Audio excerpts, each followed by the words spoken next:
Okay, so now we're going to do riced cauliflower, which I have been using as an alternative to starches. I think it tastes good, it's got fiber, it does have some protein, and I have been using the Trader Joe's frozen riced cauliflower. Not always in the store. So I'm going to show you guys how to make it. I'm going to make it and then pre-portion it into the snack baggies and then freeze it.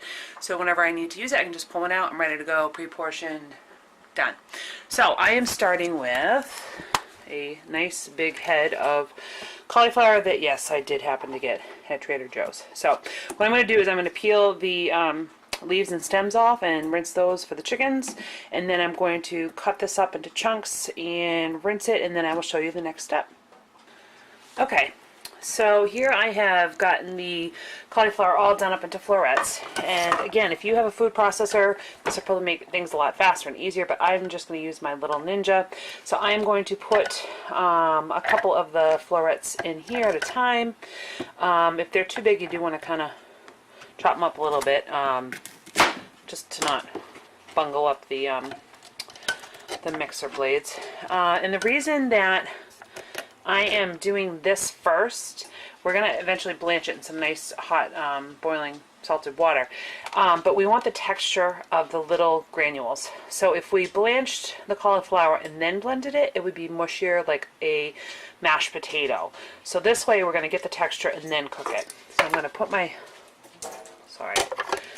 lid on here. I'm going to try and do this one-handed, and I'm going to apologize for the noise in advance, but we're going to do quick pulses. And as you can see, 3 or 4 slaps, and we are, hold on, right-handed here, sorry folks, whoops. Okay, so we do have the tiny grains, and there's a couple of bigger pieces, so I might give it one more zhuzh off camera, but this is the process that I'm going to go through, and I'm going to dump it in the bowl, and then I'm going to blanch. So I will show you that in a second. Alright, so as you can see, I have got my bowl of cauliflower all riced up. It's all in nice little pieces, and I'm just going to bring my water back up to a boil here. I'm going to dump this in, and we're just par cooking it. We're not cooking it all the way. We're just getting it cooked to the point where it's okay to freeze it. So we're going to go ahead and dump this in and let it roll. So I'm going to put the camera down.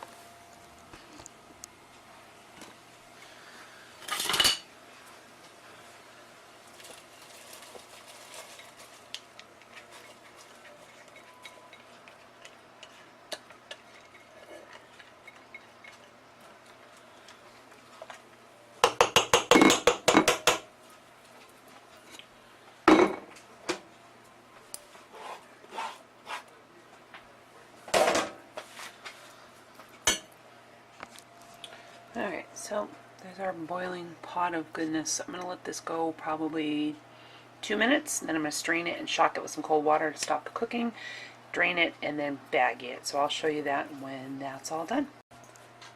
Alright, so here is the riced blanched cauliflower that I've cooled. So what I'm going to do is portion this out into half-cup portion sizes in snack baggies and freeze it, and I will let you know how many this one had of cauliflower. Okay, so for that one, I would say average size head of cauliflower, made 10 half-cup servings of the rice. And I think for the little bit of mess that it made and the time that it took, definitely worth it. You know, this will last me a month, a couple of weeks at least, versus the other bags are only a couple of meals, and they don't always have them.